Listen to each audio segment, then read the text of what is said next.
Welcome to the Clemson Dubcast. It is Thursday, November 16th at TigerIllustrated.com. Right now, Paul Strelo and I go deep on a lot of topics in our Thursday Insider, including covering what Clemson's NIL operation looks like past, present, most important, future. They're about to announce big changes on that front, Clemson is. So be sure to go to our website and check out all the details from that. My good friends Blake Smith and Brooke Archenhold have been part of the podcast since the beginning, way back in August of 2018. They have an accomplished team of personal injury attorneys at Parham, Smith, and Archenhold based in Greenville. They are Clemson people, and their skillful attorneys have decades of experience in complicated litigation matters, taking a special interest in medical malpractice, nursing home abuse, and neglect, car accident cases that have left the individuals involved in serious trouble. For a free consultation at Parham, Smith, and Archenhold, call 864-990-4581 or online at parhamlaw.com. That's PARHAM law.com. When you're ready for a complete renovation in your home or business, open the door to more with Harris Home and Harris Commercial. Their local experienced team will totally transform any room space, from beautiful floor coverings to construction to finished details. Harris handles every step of your renovation process, whether it's a kitchen or living room or an industrial or educational setting, like some of the positively stunning work they've done at Clemson University. Go to discoverharris.com and experience a total renovation transformation from Harris Home and Harris Commercial. Solero Communications, formerly known as Tandem Payment, is a full-service integrated electronic payments provider powered by leading-edge technology. Solero provides a wide array of merchant solutions, simplified payments. They make onboarding, taking payments, maintaining risk management and compliance, and getting support quick and easy. At Solero, they're all about helping you achieve sustainable growth as a business. Taking payments isn't the only thing your business needs. With Solero's solutions, you can manage inventory, sell products and services via social media, schedule staff, track sales, get reports, and much, much more. Find out more about Solero at solerocommerce.com. That's CELERO commerce.com. Okay, you are probably not going to find a story like this one involving a Clemson football player or any football player that I know of. Laura Rigney, mother of Tristan Leigh, when he came down to Clemson, she dropped everything and brought the family down with him. Okay, let's dive in. Great stuff. Here we go.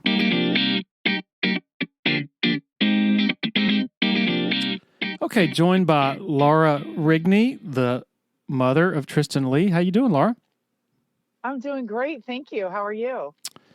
Doing wonderfully. Well, first of all, a couple of weeks ago, pulled up a story by John Blau of the Post and Courier on Tristan, and basically a large part of his life story, I guess you could say, and just a tremendous article by John. And usually what makes articles really good is the subject matter is really good, and I think this certainly applies. Well, the first thing that attracts me to this story is you moving the family from Virginia to the Clemson area, and Tristan lives at home with you. That doesn't happen with every player.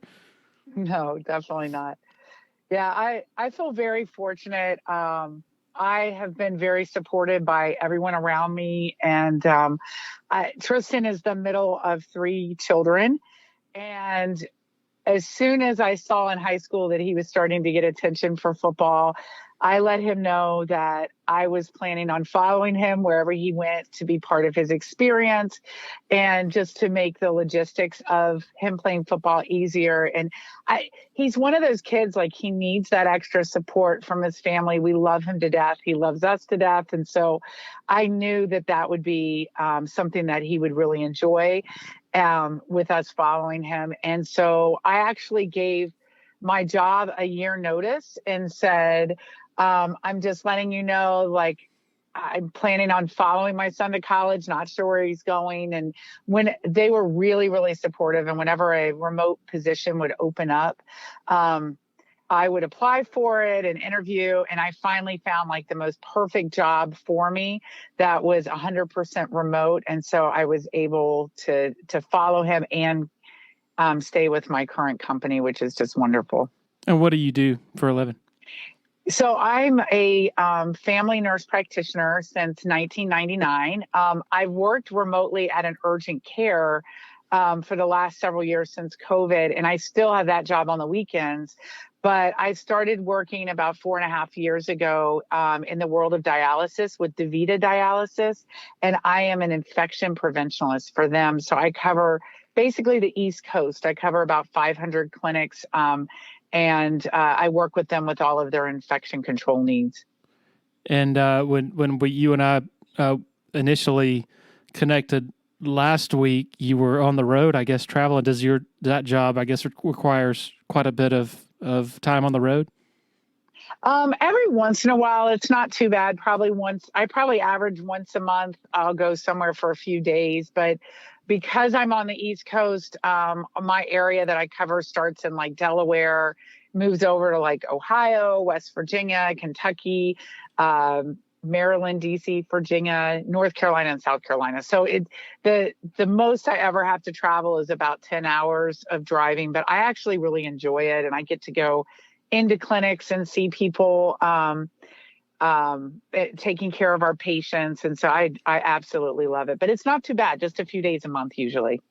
So at what point, you said when it became pretty obvious that Tristan was going to be good enough to play college ball, that you told him you were going to follow him. At what point was that in high school that it did become obvious?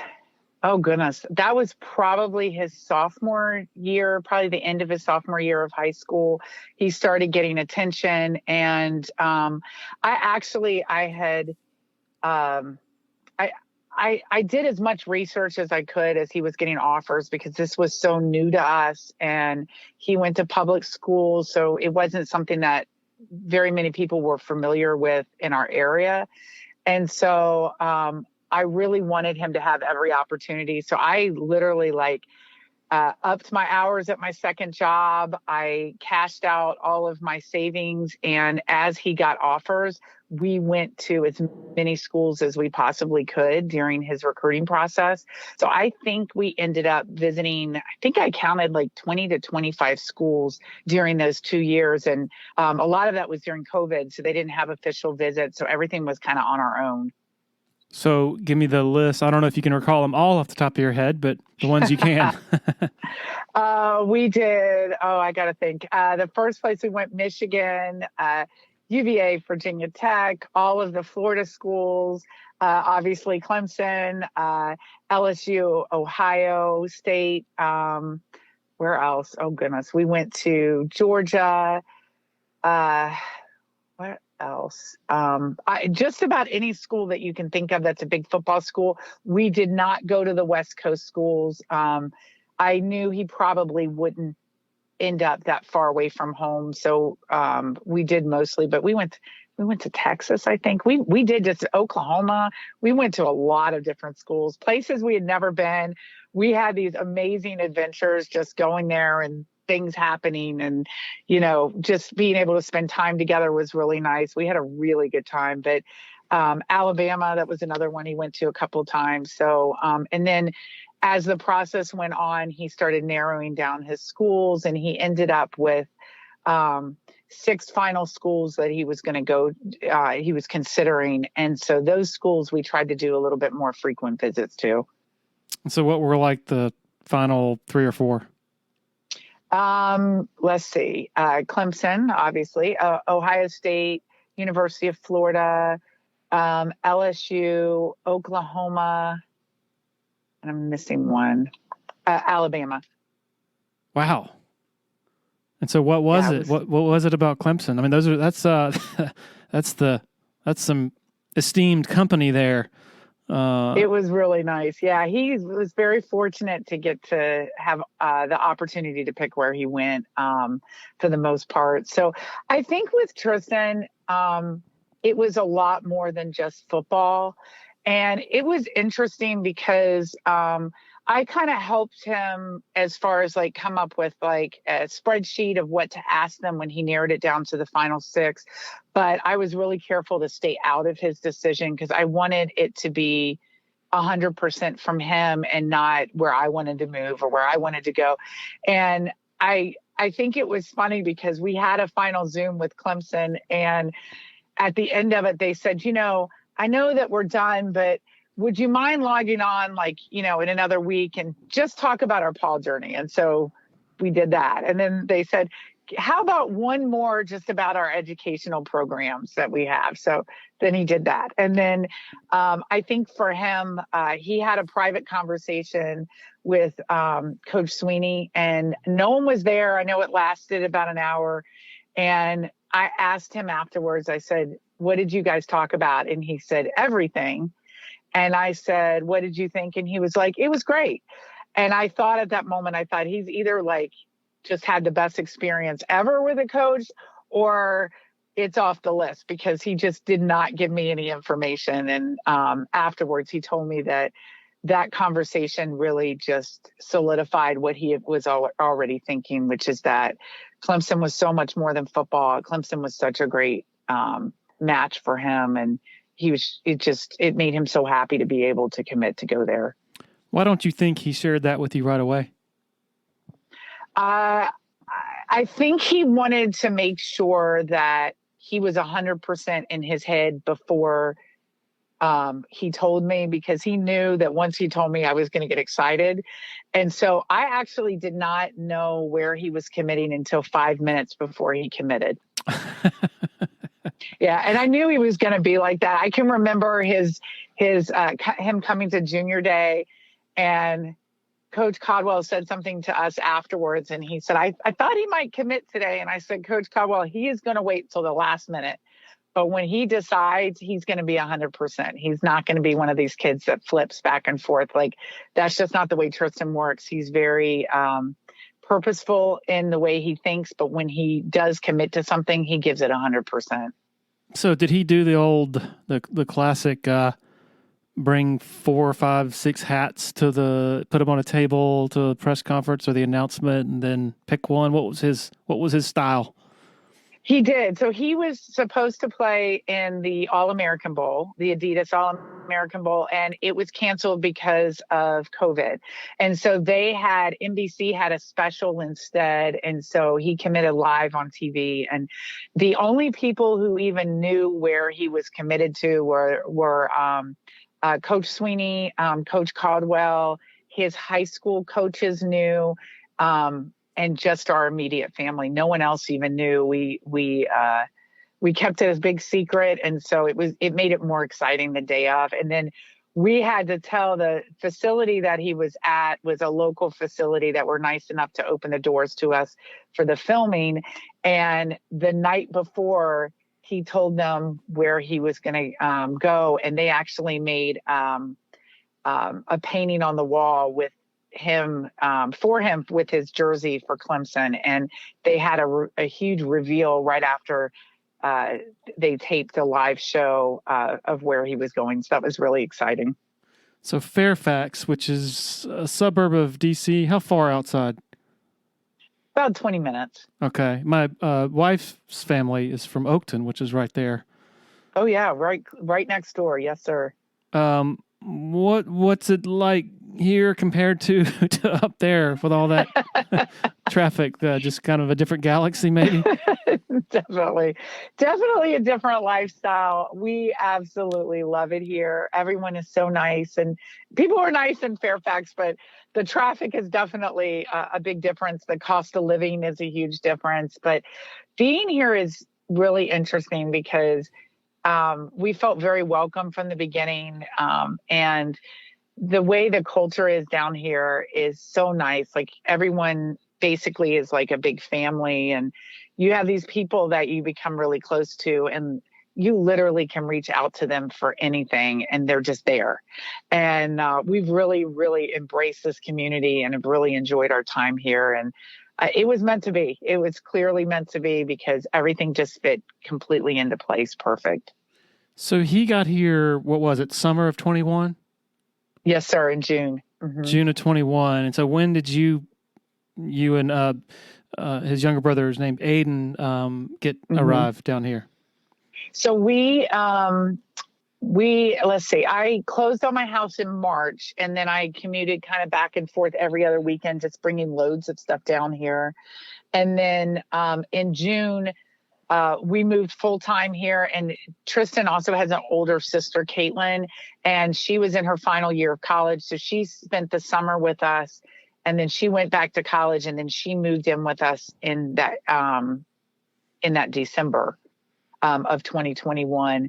And she stayed with us up until this past year when she moved to New York. So yeah, the four of us ended up spending the whole summer together, and it was really nice, especially with Tristan transitioning to learning how to be a college athlete, which is such a great big thing to undertake. And he was able to have our support and be able to come home and talk to us at the end of each day, which was good.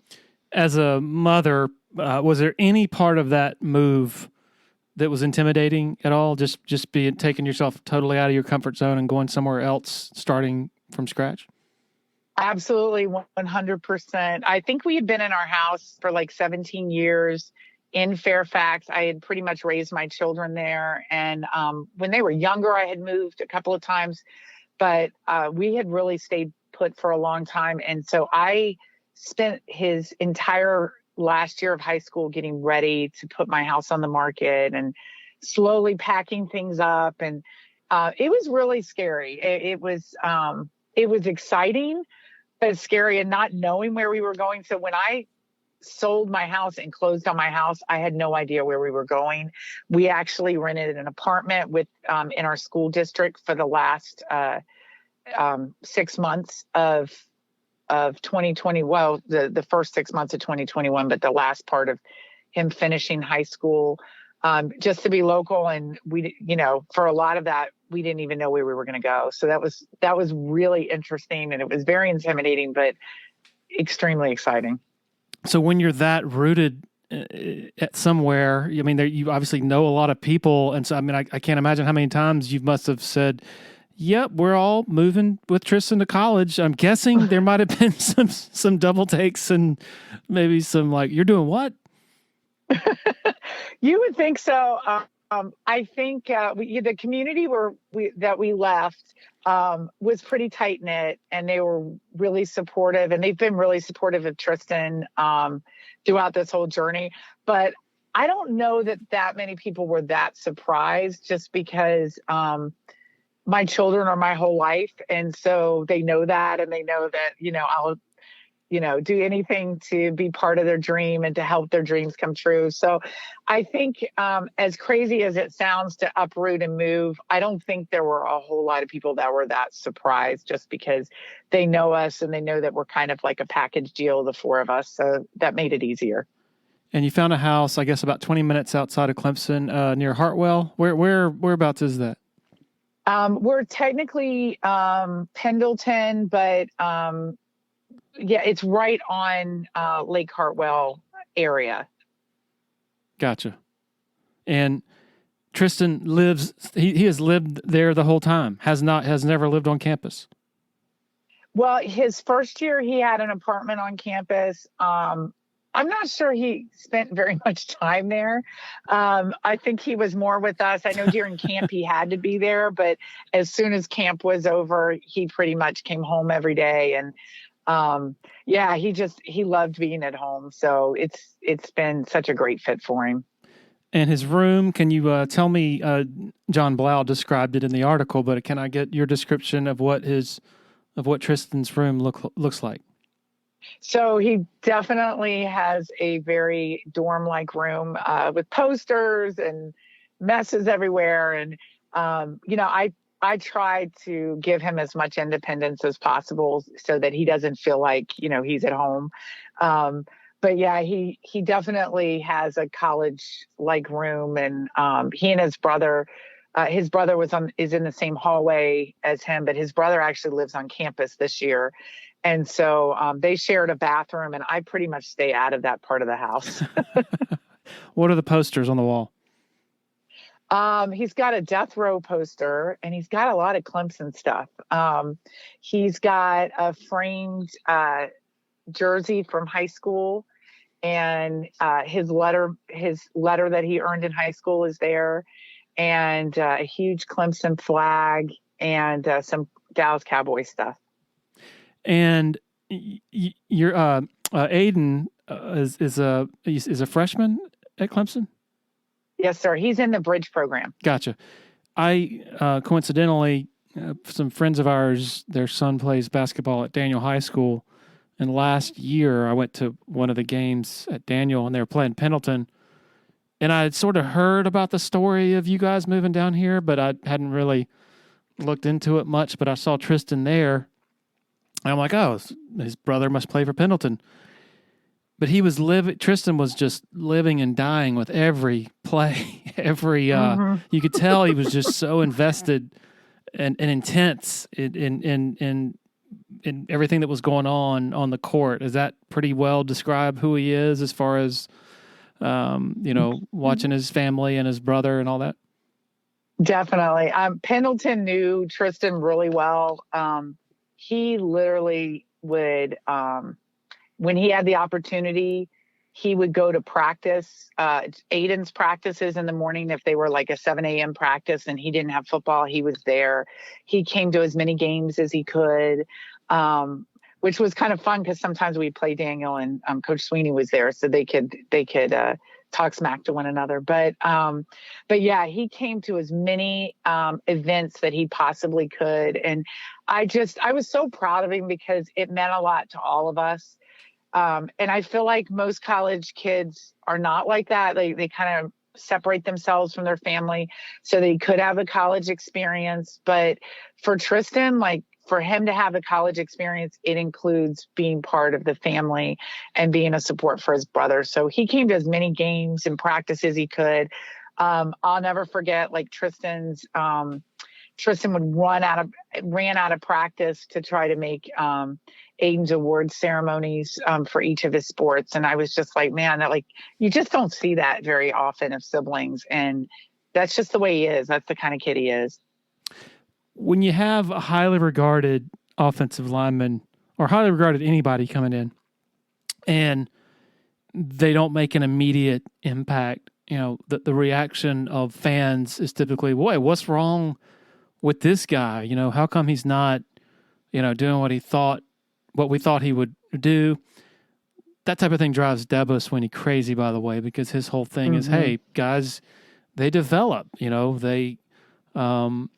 it takes some guys longer than others, and he just can't stand it when, fans, people on the outside are quick to, ask what's wrong with some freshman or sophomore or whoever, and even like throw around is this guy a bust or, things like that.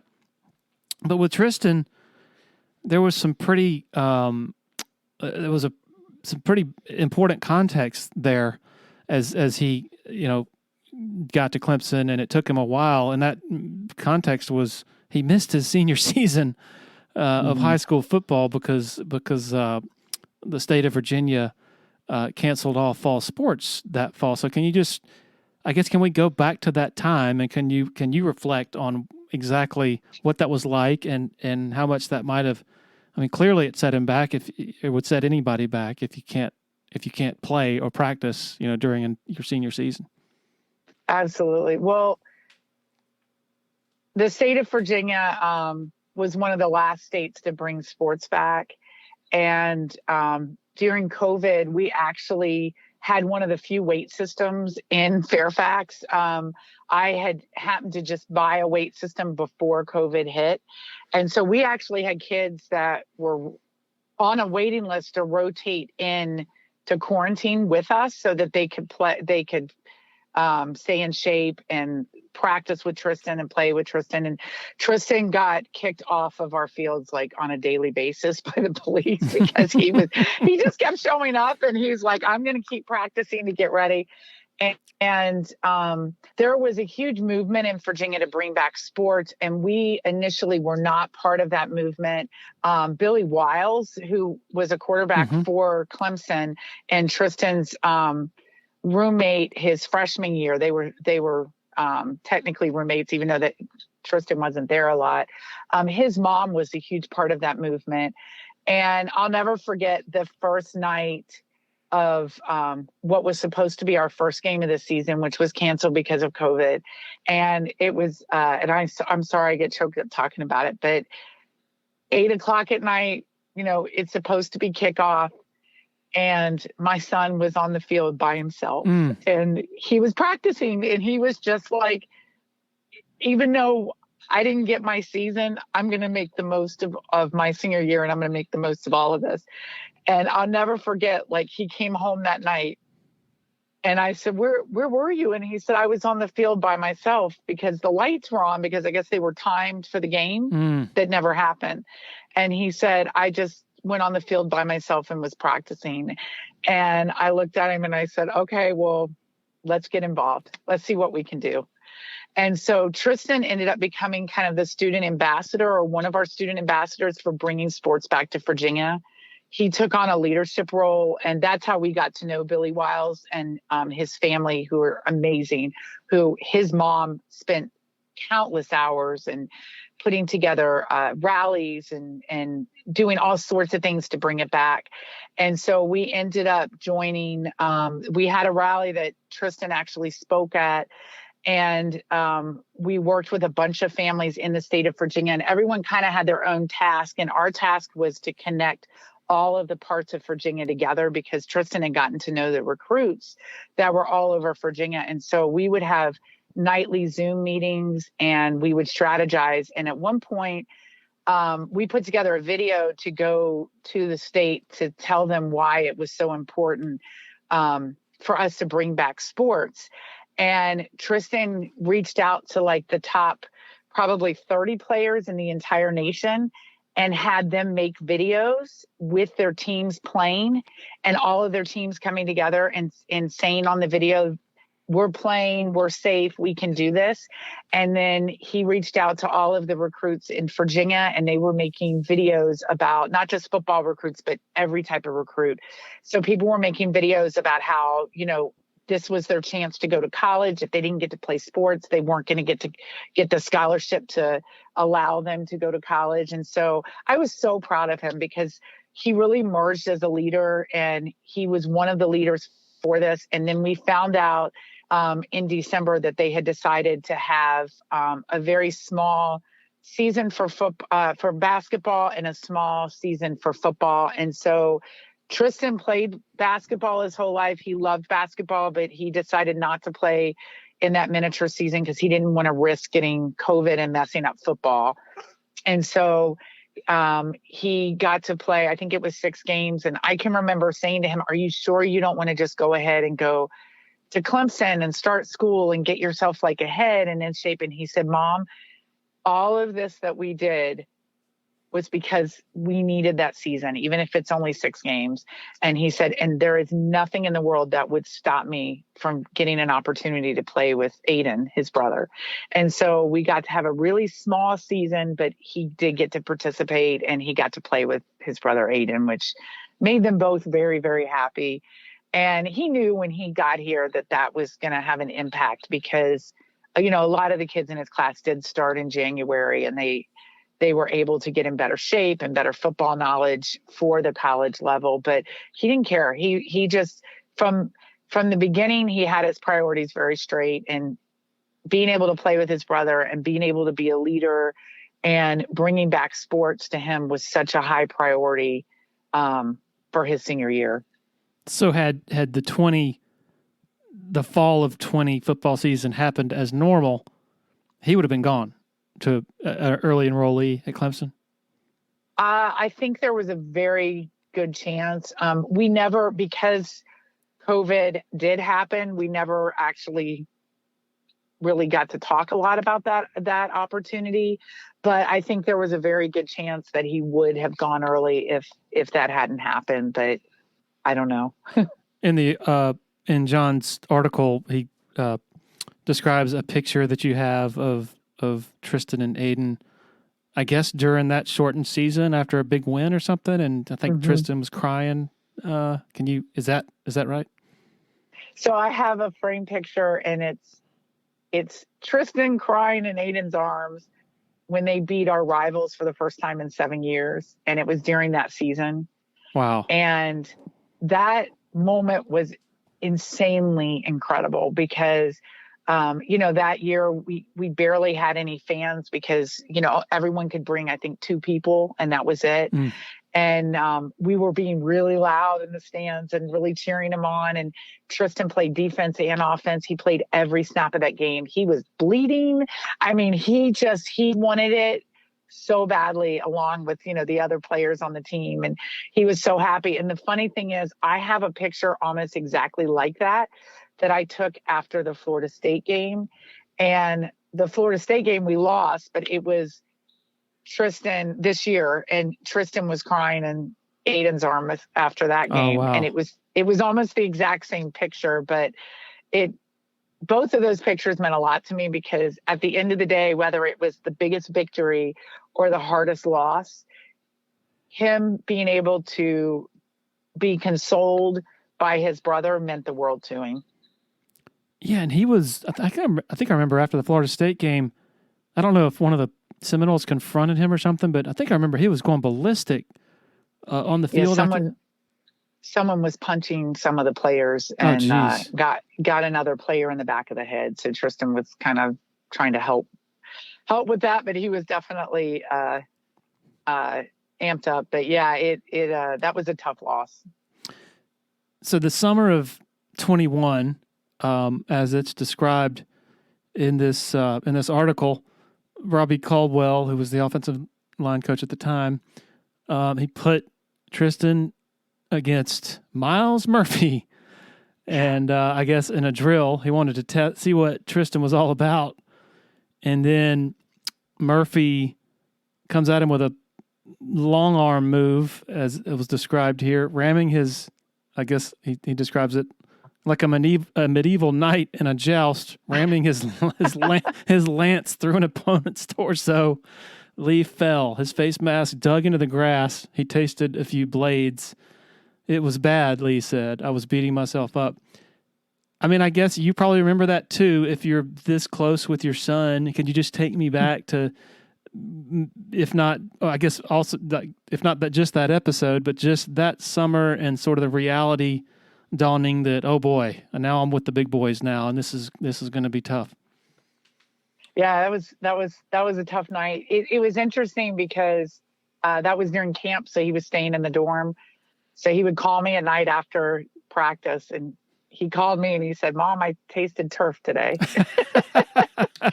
And he walked me through it, and he said, "Mom, the Dallas Cowboys were there. Like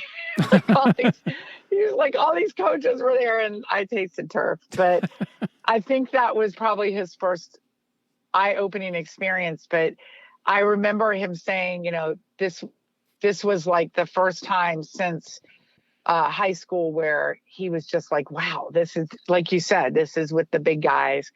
And he talked about how his head was down and he was walking out of the football building to go back to the dorm, and a car stopped, and it was Coach Sweeney. And he said to Tristan, he goes, "You're exactly where you need to be right now. So do not get discouraged. This is where you need to be. And you don't need to worry about tomorrow. You just need to keep going, because one of these days you're going to get it." And he said to me, he said, to have that head coach give him that pep talk at like his lowest moment meant the world to him, because he said in that moment he realized, okay, I'm okay. Like I can still get there. I just have to keep going the course. Well, here's the thing about that moment, or I guess that period of time. Dabo, I guess this past August or September maybe, he looked back to that time and he's like, I was wondering if I screwed up and what I was seeing on tape, and like I thought somebody kidnapped that guy. I went back and watched the tape myself, and I'm like, what did I miss? What in the world? How could I be so wrong? It feels like, most coaches perhaps would not give the pep talk, would not say to keep your head up, would not say, hey, you're in the right place. They would just say, what in the hell happened to the old Tristan Leigh that I saw on tape? And they'd leave it at that. And so is that sort of the story or the picture that I'm getting from you and Tristan is that's really what sort of made you realize you made the right choice, because had you gone somewhere else, it might not have been the love mixed in with the coaching. It would have just been what happened. Absolutely. And, part of the culture that's different here in the South is how religious based that a lot of the experience is for everyone. Our faith down here has been so enriched. And I think for Tristan, my proudest moments are looking on the field when they're warming up and I look over and my child's on one knee praying, and looking at him, he's getting that from the top. He's getting that from an example that Coach Sweeney gives to the players, because he stands behind everything that he believes. And that's part of it.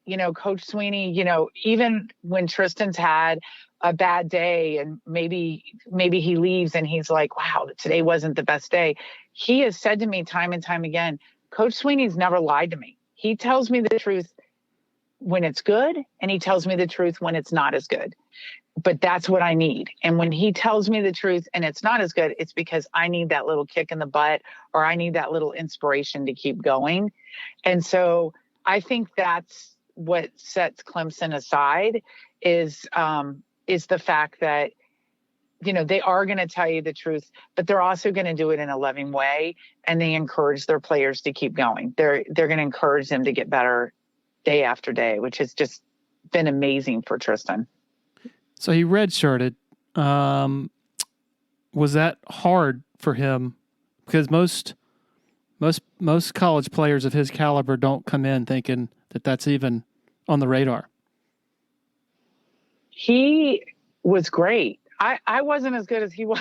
I was like, wait a minute, you're not playing? And he's like, Mom, trust the process. We're good. He actually really enjoyed the redshirting process because they have an extra power hour that they get to lift, and he knew he needed that.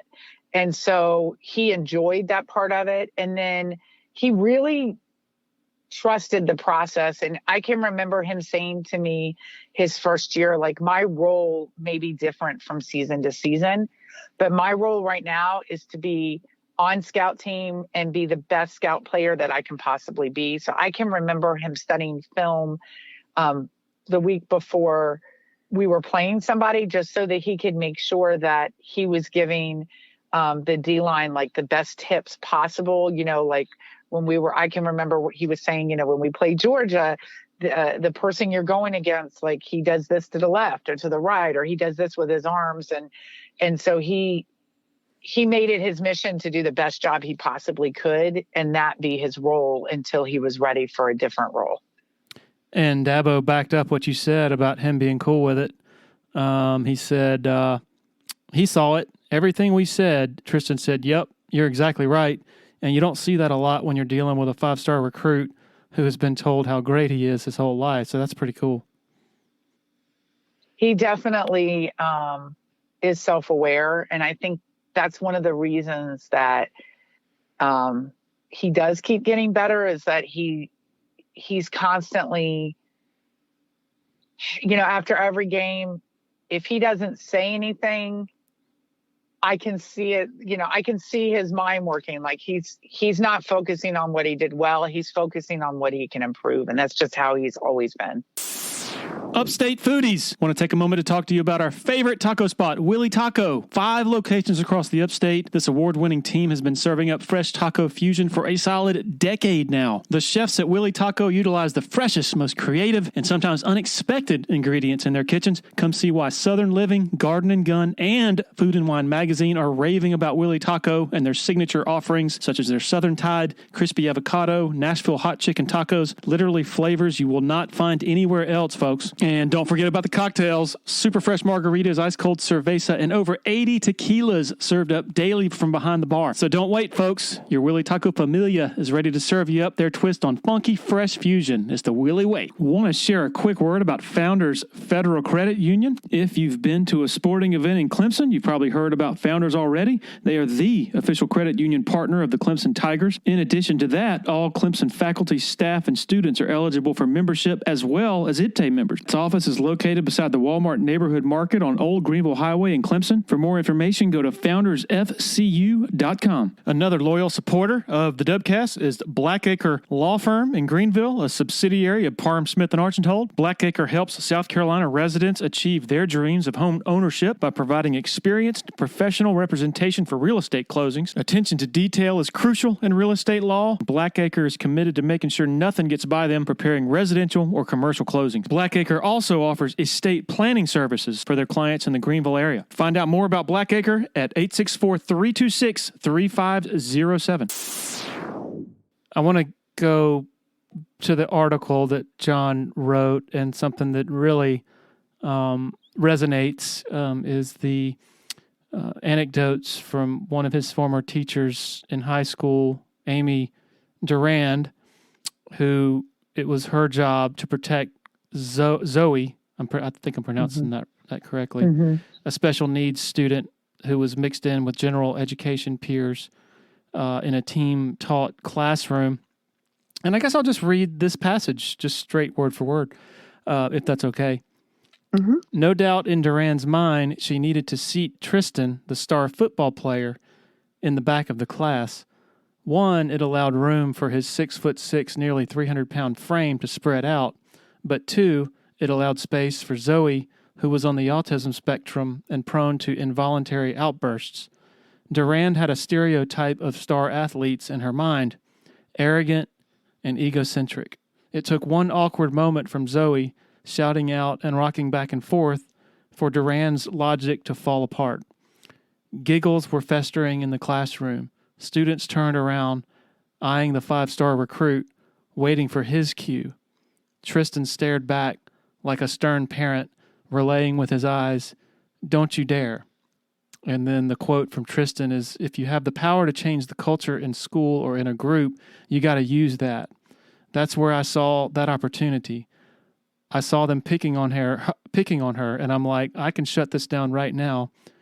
It's what we should all do.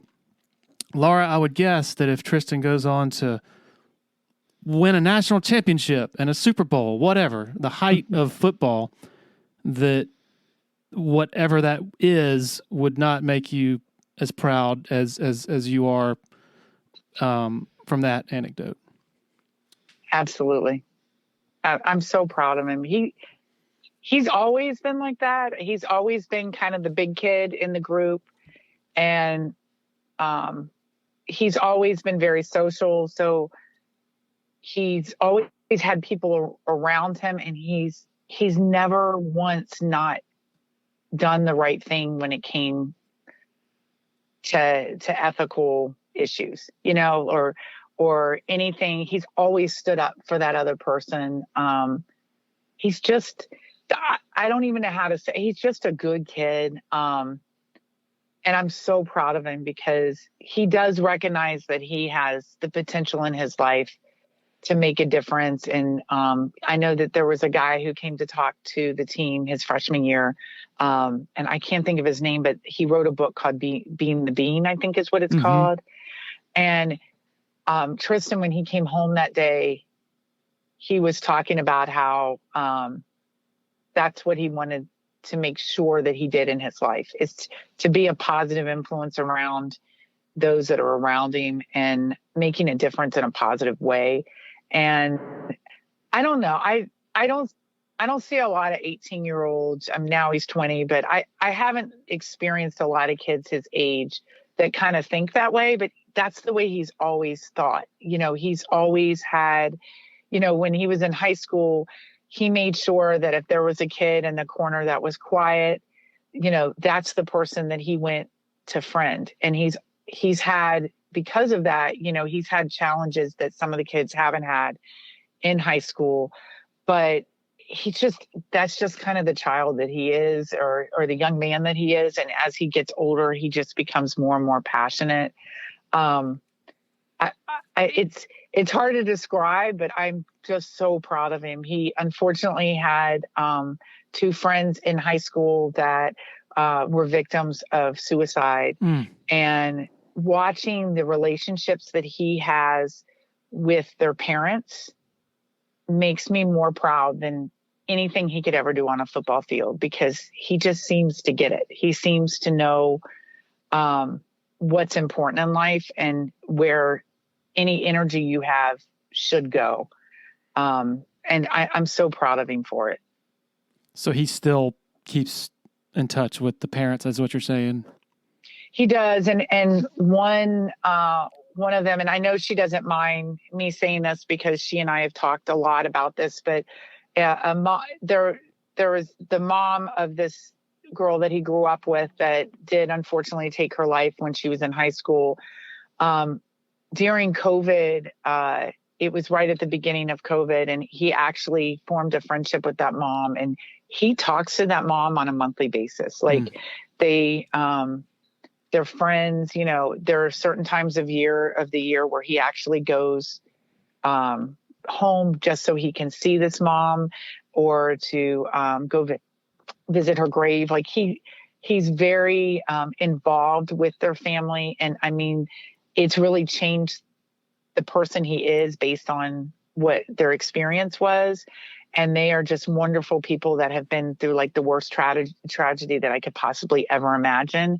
And yet they have this special relationship with him. And I'm so proud of them, and I'm proud of him that they're able to do that. He's a sociology major. Does he have any idea of what he would like to turn this side of him into post-football long term?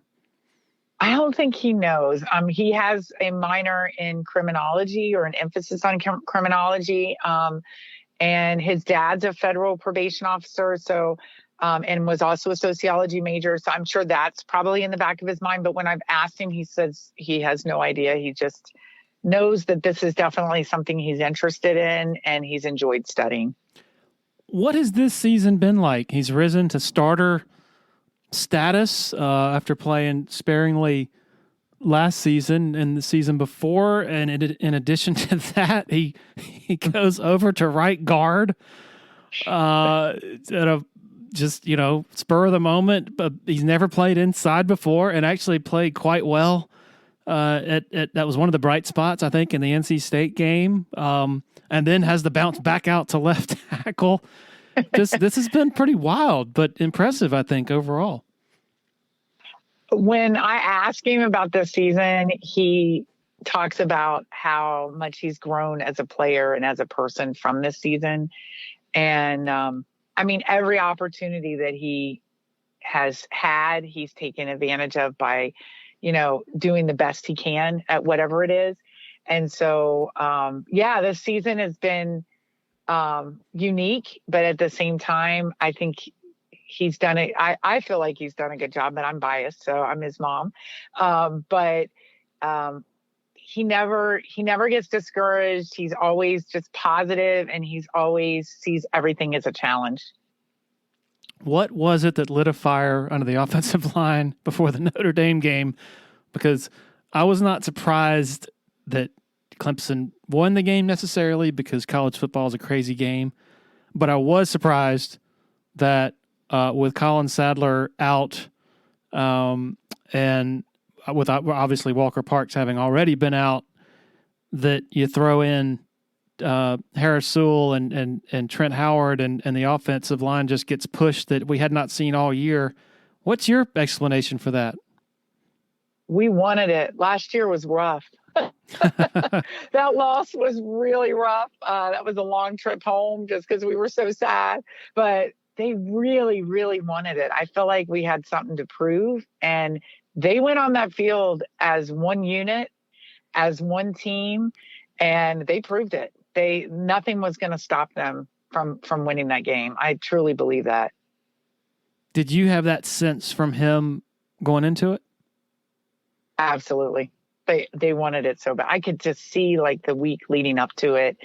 They were just the offensive line, they're extremely close with one another. And I just think that they've, it's kind of taken a while for everything to click perfect, but I just think that they are doing such a great job of communicating and being like one team together. And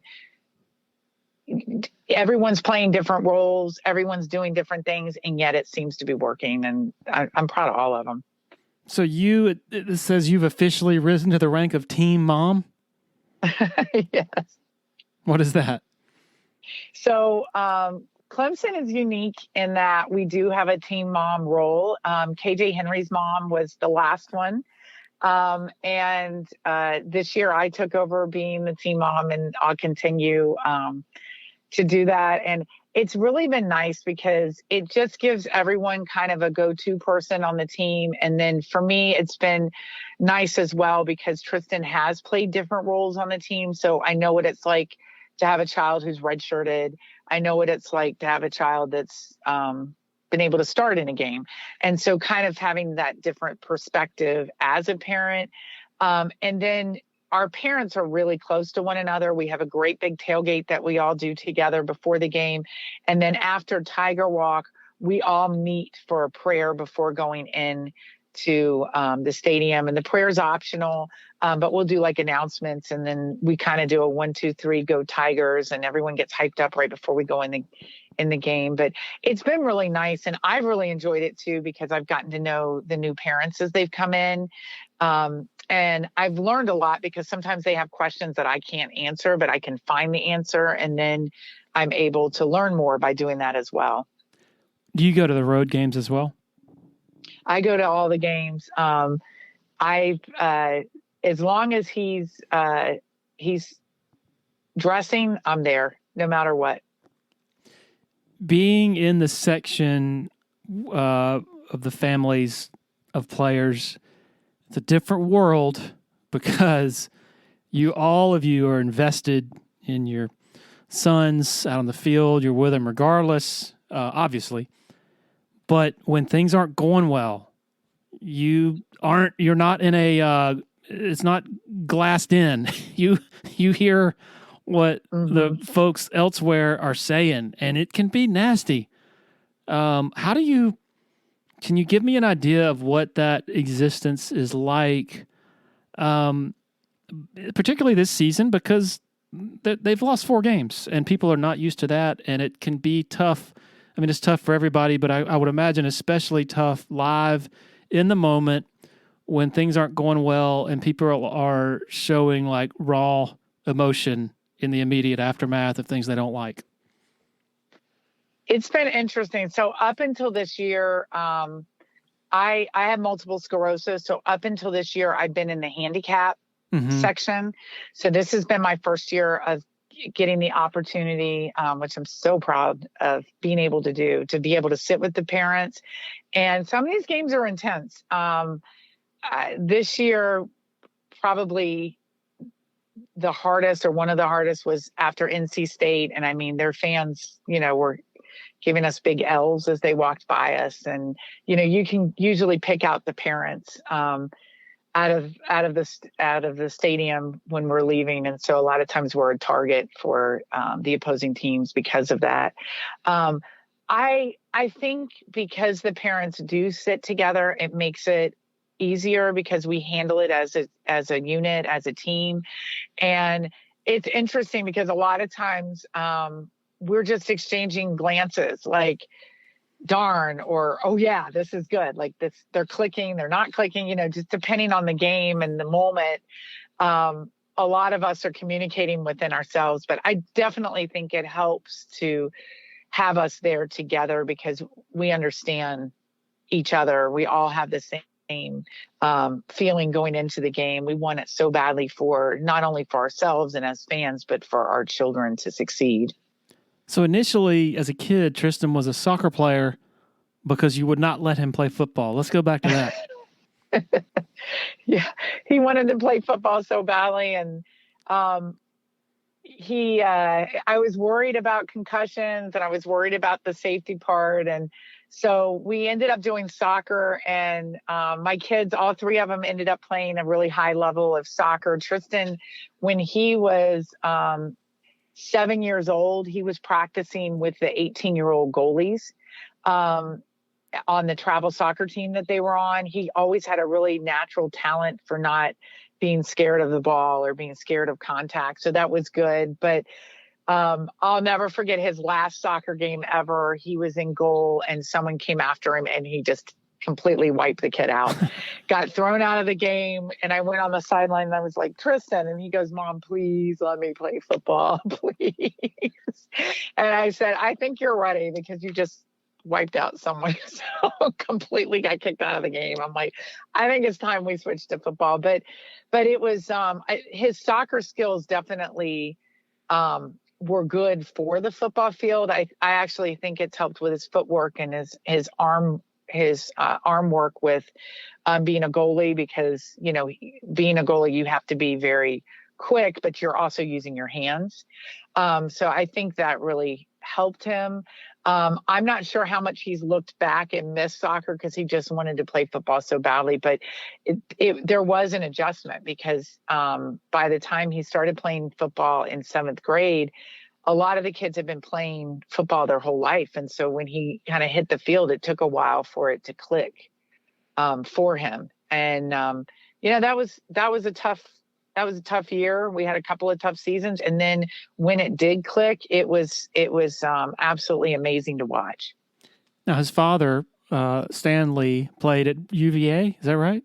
Mm-hmm. Yes, sir. He sure did. Now, did he have any input into not allowing Tristan to play football during those? Yeah, I think Tristan's dad, Stanley, I think he knew that it would come for Tristan, so he didn't feel like there was this huge rush to get to the football field because he started a little bit later, and I think he felt like he was better because he started a little bit later, and so there was never a lot of pressure. And when our kids were younger, we were their coaches for soccer for years and years. And so it was something we did as a family and we really enjoyed. And I think that's one of the reasons, Tristan didn't push it at an earlier age, because he did like the fact that, his parents were helping with the coaching and being part of the process. And I was always the team mom. And, but yeah, his dad he always had faith that when he did eventually start playing football, that, he would probably, at least at some level, do well with it, just because he had grown up around his dad, and his dad actually referees as well. So, and they played flag football. And so all three of my kids played flag football. I'll never forget, my daughter played, and I asked, and their dad was the coach, and I asked some of the players one time, what's it like having the one girl in the league on your team? And they were like, oh, we have a girl on the team, because she was absolutely just really naturally talented at it. And so I feel like all three of them kind of got that from their dad, their ability to play. And so, he was supportive of it. He was okay with them waiting. And I think he always felt like they would eventually, if they desired to do so, might have that potential talent there. The fear of the sort of specter of concussions is still obviously always there.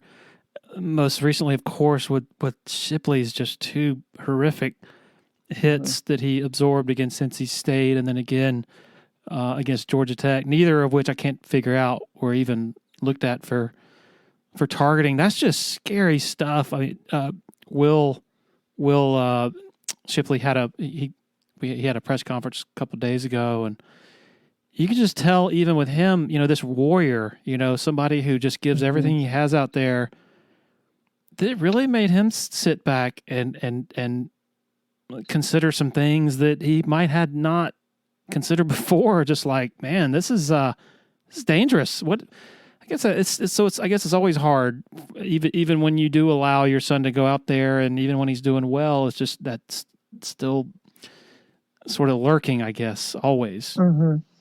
It definitely is. I mean, when Will got hurt at NC State, I mean, we're in the parent section. everyone was just speechless. Everyone was upset and, worried and watching what he went through. I mean, that's every parent's fear, to go through what they experienced during that game. And, it's scary, and it's scary when you see as the season progresses, different injuries that different players get, and knowing that your child's out there and, they can get hurt. And college football is not for the weak. So you see a lot of injuries. So as a parent, it's very difficult, but at the same time, like, these kids want it so badly. They love the sport. I mean, you'd have to love the sport to do what they do in order to be on that field. And so, I think part of that's our faith, just putting in our faith that everything happens for a reason and everything works out in the end. And then just, knowing that this is what they want to do and this is what they want to be, and they know the risks, but it's still hard to watch sometimes. So Tristan doesn't have an NIL deal now, but during his freshman year, he had a Denny's NIL deal. It was a very small one. It was the NIL had just been passed. And so Denny's was kind of trying it out. And so they picked one player for each age group in the country to be their pancaker team and for the O-line. And so Tristan was the freshman. And so he got to shoot a couple of commercials. His girlfriend and myself, I think, shot the commercials, and they went out, and it wasn't paying a lot, but it was just like kind of a little introduction. And that's all he's had in his career for NIL, but it was still fun because he got to learn how contracts work and how you can negotiate. And, they had like no, they had a list of places that you couldn't have an NIL deal with at the same time. And so he just got to get a little experience of what it was like kind of on the business side. But yeah, that's the only thing he's had. And he's been okay with that. He's there to play football. He actually negotiated the deal with Denny's? Well, he and I both did together with, Clemson has people that you can kind of reach out to, and they made sure it was a legitimate deal. And but yeah, like, we came back and negotiated like what restaurants could be removed from the exclusion, just in case, you just never know. I mean, we could win a national championship and get a sponsorship as a team, and he didn't want to be excluded from that possibility. So it was a good experience for him, but he's less interested, I think, in the business part of football, and he's more interested in just getting his chance to play. Well, Laura, you have been very generous with your time. Is there anything I haven't asked that you want to touch on at all? No, we're just very appreciative. We love Clemson football, and we've been very fortunate. We have great fans. We're surrounded by great people, and every opportunity that Tristan has, we've all really appreciated. So thank you so much for looking out for my guy and being part of his process. I'll say this. I've been doing this a long time. This is my 20th season covering Clemson. And until Tristan came along, I had never been greeted with, after I ask a question at a press conference, a football player saying, "Thank you for your question." That's Tristan. He was the first. And so it's like, immediately it's like, whoa, this kid might be different. So it's been awesome learning about how he is different, both in John's story in the Post and Courier, and also through this conversation with you. So I can't thank you enough. Thank you so much. Okay, really enjoyed that. Appreciate Laura sharing her time with us. Also appreciate the support of our sponsors for helping make this happen. And most of all, thanks to every single one of you for hitting that play button. Really appreciate it. Cheers.